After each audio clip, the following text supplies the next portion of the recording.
And really, the harmonic minor is the same as the minor scale, it just has the raised 7th. So there's only one note that's different in it, the 7th note, and that's what makes it sound kind of Egyptian sounding.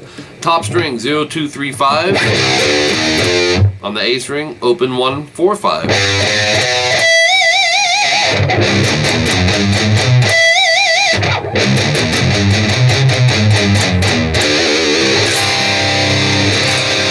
Okay, next one. Just different positions on the neck. Starting with the pinky on this one though. 5A, 2, 3, 5 D, 2, 3 G and B. And I really like this one. A lot of cool stuff you can do with it.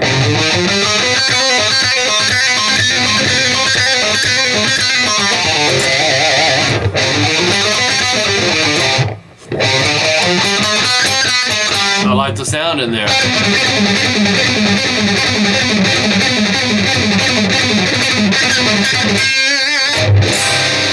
Alright, next one. 12th fret D, let's go with the pinky.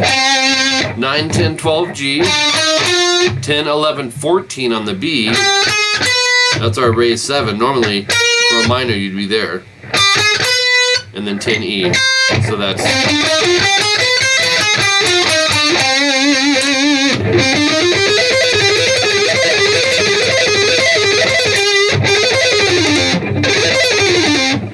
good stuff, man.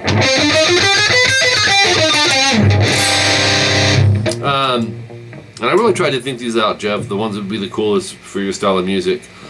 The next one, I should have did this one first, it makes more sense. This is linear, it's all on one string. I might have did something similar to this in one of the other riffs, but open 2, 3, 5, 7. I think we, no, this is the harmonic minor though. So 0, 2, 3, 5, 7, 8, 11, 12. The other one I showed you linear was 10, 12. Remember, the raised 7th gives you the harmonic minor that gives you that Egyptian kind of sound, Middle Eastern. Okay. Next one, starting with the middle finger, 5, 7 on the A string, 3, 5, 7 D, 3, 6, 7 G. There's our raised 7. Always followed by a half step, which is the octave from the root.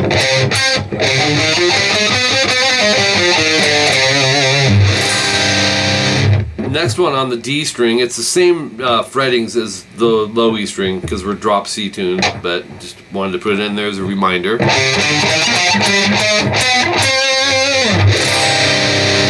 Okay, now a riff example from Star. That's from this one. What can we do with that? How can we turn that into something? So here's an idea.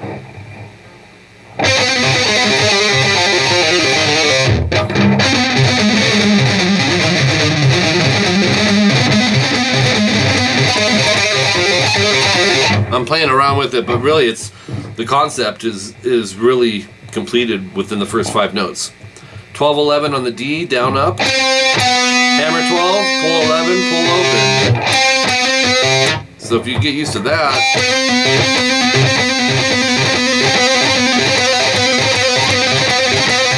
and then apply that to these notes, 11 and 8. Add some palm muting. Apply it to 8, 7.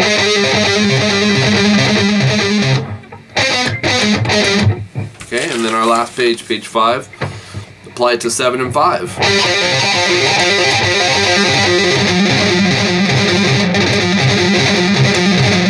Apply it to 5 and 3.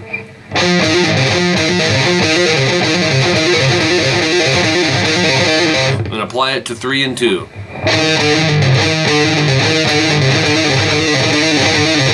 You can play around with it, man. You can move it around.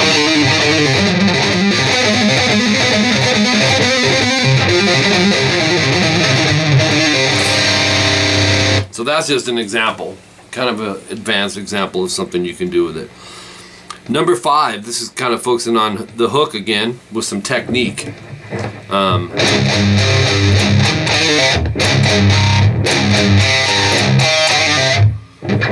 Let's see.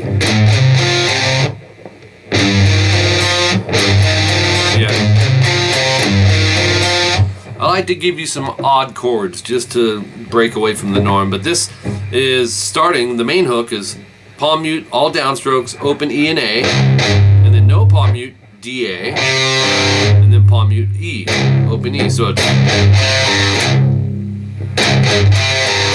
and then the riff concept we used in the number 4 example, here's a prime spot to take it and use it for something. 3D pick, and then pick 2, hammer 3, pull 2, pull open. Right? We just ran through that whole thing in the last one. Here's an example of how you can use it in a song. So,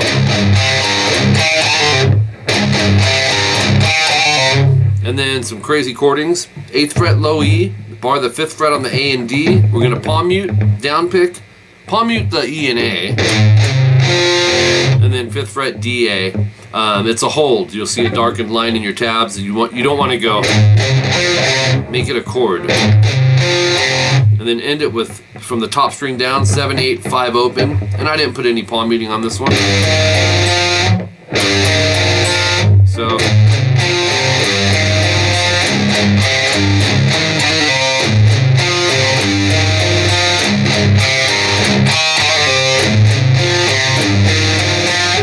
anyways, that's the first part of it. Then we go back to the hook, which is this.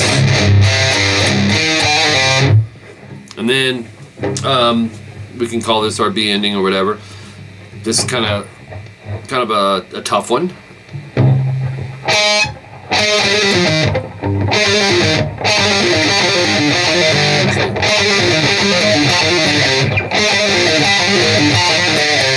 And how did I end this? Let's see.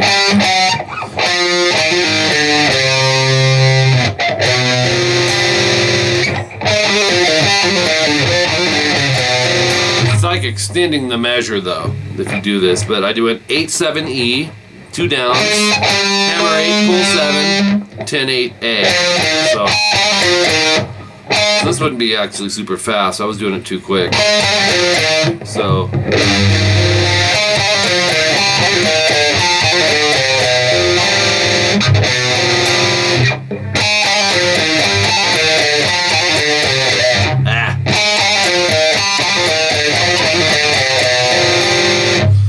alright, so 8, 7, hammer 8, pull 7, 10, 8, A. Take that concept, apply it to the same strings, but we're going to go 7, 5. Hammer 7, pull 5, 8, 7,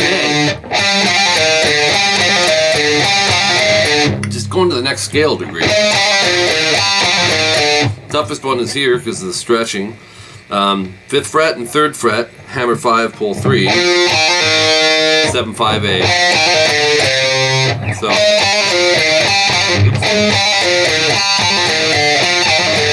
then end it with 4, 5, 2, A, D, G as a hold, like a chord.